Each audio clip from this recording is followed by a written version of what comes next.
All right, everybody. Hello, hello. How are you tonight? I hope you're doing well. Um, this is the second review I'm doing in a rather short amount of time. We have that block of tofu. I'm not going to waste it. And I'm going to try to continue this tradition. But it's so hard. It's so hard to pick a spot out of my week to film and do things. It's like the tail end of my day off right now, and I have so many things I need to be doing. But I'm really like absolutely starving right now, and we got that tofu in there. Absolutely needs to be eaten. So we are going to pick a random ramen out of the box, even though we can't really go saying random ramen anymore. Oh God. One of these days, you guys. I'm gonna go in. We'll break out the camera. We'll do all the fancy shit. We'll get another big ramen review in. It's just like I need to get a lot of things together first. I need counseling, medication. I need a clean house. I need to be on top of my bills. I need so many things. And as soon as we're starting to have some success in just maintaining a normal adult life, then we'll go into the high effort stuff, you guys, and try to get something out there that I can really be proud of. But in the meantime, I got ramen that needs to be eaten. I got tofu that needs to be eaten. Let's fucking do this. So today, our choice is going to be JML spicy artificial spicy hot beef flavor. There we go. Interesting, unassuming package. Are those Szechuan peppers I see down there at the bottom? That would be an interesting flavor to have in a soup. Otherwise, this little number is pretty, pretty unassuming. Pretty. Did we already say that? A very unassuming label. But also, what has to be said is there is a sparse amount of English on this package, and you have to get the nutrition facts in there if you're going to sell it in America. So we do have those in that American style format, as well as listed ingredients. But as far as the cooking instruction goes, all you really get is these little bits of, red pictures with the kanji on them. Not really any English on them, but you can see a couple of numbers and sort of you can assume what's got to happen. God damn, would this thing ever focus? There we go. So we did look up the instructions online, and as you can see right here, you're putting the noodles and dehydrated vegetables in a bowl. Pour about 500 milliliters boiling water. Cover up. Wait for 3 to 5 minutes. So this is kind of the treatment you would give to one of the ramens that come in a bowl. Their own serving bowl, if you will. So this one, we're gonna have an interesting time here. We're gonna see if this one is, going to have an ample amount of cooking for that treatment. Normally, they do come out fairly well that way, sort of regardless of the noodle. But we'll see if this is going to be that kind of noodle today. I mean, they do feel like they're the thicker Korean noodles. And those ones normally want you to boil them for like 5 minutes. So, yeah. Gonna get right back to you on that one. And we will show you what it looks like in post. I suppose we might as well give a rating to the packaging right now. I like the color scheme of the like white and red, and it's like very apparent. It's like, hey, we got some spice going on here, but the rest of it, it's it's kind of just a lot of empty space. No cooking instructions. That's I don't know. I think that's probably got to deduct a point right? No cooking instructions in my language. It does have images depicting what you're supposed to do, but I mean, what is this? Are these the IKEA instructions for building furniture? No, no, I'm supposed to eat this. To the pot! Okay, and we are back. Here it is. We have the completed product. Still pretty hot because we were pouring the boiling water right into the bowl. As per the instructions, it looks pretty nice right on top of it. I might have had to stir it quite a bit because there is both a powder packet and a chili packet after. The rest of the ingredients were in the bowl, so I wasn't able to like leave the vegetables on the top undisturbed like I wanted. But you know, hey, it's still pretty photogenic as it is. Nice deep red color to it. I don't know if it'll show up that well in the lighting that I have. But there we have it. So, right off the bat, the noodle that I was anticipating, like the thick Korean noodle, I don't know why I would have anticipated that one. It's just, you know, something that always seems to be in that style of packaging. But it wasn't today.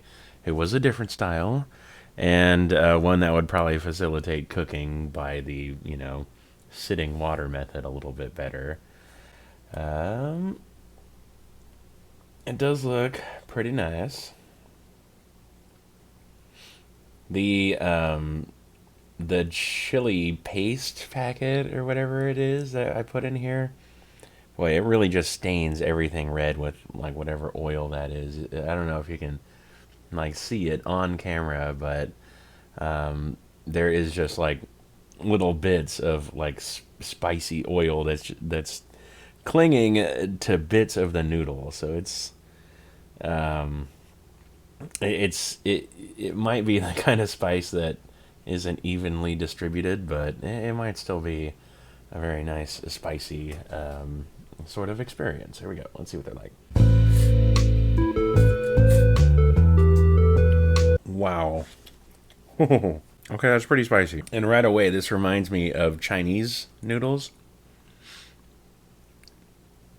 I've gotten Chinese noodles before at Wajimaya, and their beef flavor reminds me a little bit of like pepperoni or chorizo. I mean, there's another one I've had before. I'll try to find it and put it on the screen right now. So apparently the ramen world shifts and changes very quickly because I went through hell trying to find this one image. It apparently is the Wei Li instant noodles, and I was able to find them like relatively easy before, but now I think they've been discontinued. So remember, folks, if you find a ramen you like, write it down somewhere. You're gonna need the name, and yeah, it looks like this item's been discontinued entirely. Really did just kind of taste like the oil of pepperoni. So I hope you appreciate all my hard work tracking this shit down. It wasn't easy. But that one it's similarly flavored. This one might be a bit hotter though. Oh baby, the punch in the mouth of that one was pretty intense. The noodle is not what I'm used to. It reminds me of somewhere between like a cup of noodle style noodle and something else. I'm gonna try one more bite of those.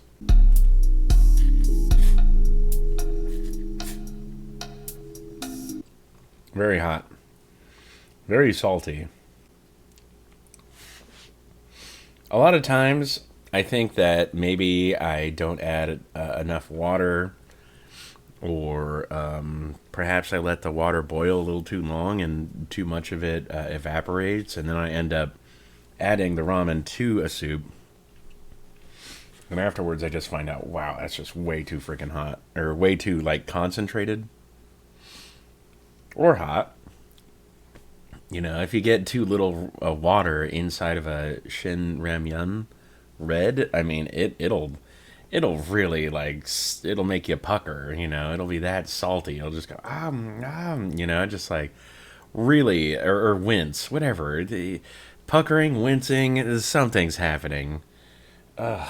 Anyway, this one, there's no excuse here. We poured in the exact amount of water that was listed on the back of the package, 500 milliliters, and this is how the soup is intended to be enjoyed. It's very salty.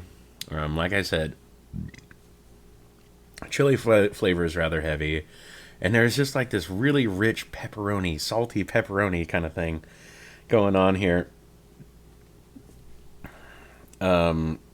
Speaking of those Chinese noodles, I do like the broth of the other one a little bit better, because this one it's kind of hammering the spiciness home, but it does detract from the flavor a little bit. And all in all, it ends up tasting a little bit more like, I don't know, kind of artificially or something. Very salty to go with these noodles. And the noodles themselves, the texture of them is a little bit weird. I'm going to give the noodle a... I'm going to give them a 4 out of 10, I think. Is that where I'd put, like... I would give them one more point than I would give a regular pack of ramen, like Marushan ramen. They're really cheap stuff. I'm not a huge fan of the texture. They seem to be very soft, and yeah, it's squishy. Like they don't really hold together in the process. And then pairing with the broth, I gotta say, is not very impressive. It is an adequate level of spice, though. I'm happy with it. Just don't know if it really goes with the flavors that well. While we add our tofu, the remaining bits in the house that we don't want to waste, let's talk about this broth. The broth is, it is very powerful, very strong, and I can't really ever say, even though I do like it as like a pepperoni sort of thing, oily pepperoni, you know, like the kind that you squeeze and that gnarly orange liquid comes out. I can't really say that this is like hitting all the notes for a spicy beef for me. Even though thinking into the past, there really is not a lot of very effective spicy beef flavors that I can remember. So this broth, where do I put it? Like I do kind of like it, but I don't like it as much as another product that I could get out there. And if I was trying to make that product spicier, oh boy, I got a lot of different stuff that could go with it. I don't know if this is like the end all be all to enhancing the flavor from that particular ramen to where it's currently at. Maybe I would put something different in there, like some sriracha or like, you know, one of the other many hot sauces I have on hand. But it is doing its job. It's kicking when it comes to heat, so we have to give it some points for that. But it's not like wholehearted approval here. We'll give that broth a 4. Price. We're going to have to look this one up on the price. I have no idea. This is one that came out of the archives, so we'll have to put the price on screen right now. All right. Bonus features on this here soup are going to be a couple of extra packets. You're going to have your vegetable packet. Always love those little veggies. You got your seasoning itself, like a ton of salt in there. And then you have this sachet of chili paste of some kind that has some kind of a thick oil in there. It kind of just coats everything. So we do have to give that like 2 extra points. Like those are very nice additions. It's just I don't think it's going to help in the long run. Because, oh boy, a lot of things brought the score on this one down. Oh, baby. No wonder, no wonder it's like this one of the saltier ramens I've ever had. This little number, get ready for it, you guys, has 2,352 milligrams of salt, comprising 98% of your daily value of salt. Holy shit. We are going to have to like just drink a ton of water and get it out of our system tonight. But that is like that could be one of the worst ones I've ever had, you guys. I don't know if I've had other ramens that have broken 100% of your daily value, but this is coming damn near close. Holy shit. Can I recommend this ramen? Boy, now that I've seen the sodium, it's like, wow. You're playing Russian roulette here with your ramen and hypertension. I don't know. I would say probably not. This is just kind of a mishmash of flavors that I already recognize from other things. I mean, I've recognized this oil from other ramens I've had. I recognize the beef flavor from other Chinese noodles. And, yeah, I gotta say, the only thing here that's really kind of out of ordinary is the noodles, and it's not really in a great way. If they were going to choose the, like, sit and cook method of noodle, maybe a different one, I guess. Did I leave it in there too long? Who knows? I don't think I did. It said between 3 to 5 minutes. And it didn't like all fit in the bowl right away, so I had to check it after a couple minutes and like make sure that the bits that were sticking out at the top weren't going to be all crunchy. So I pushed those back in, put it in for another minute or so. That's where we're at. So, yeah. Thank you guys so much for watching this review of the Ramen Abyss. I'm going to eat the rest of this and then, I don't know, just go get on the treadmill for an hour and sweat all the salt out. Alright, guys, take care. Bye-bye. Love you. Thanks for watching, everybody. And an even bigger thanks goes out to the people still supporting me on Patreon. You guys are amazing, and I'd like to thank you from the bottom of my heart for continuing your support. It really motivates me to keep me going. Also, remember to catch me on Twitch every day except Tuesdays and Saturdays, 5 to 10 p.m. I play loads of Binding of Isaac and Jackbox and other things too. Hope to see you there.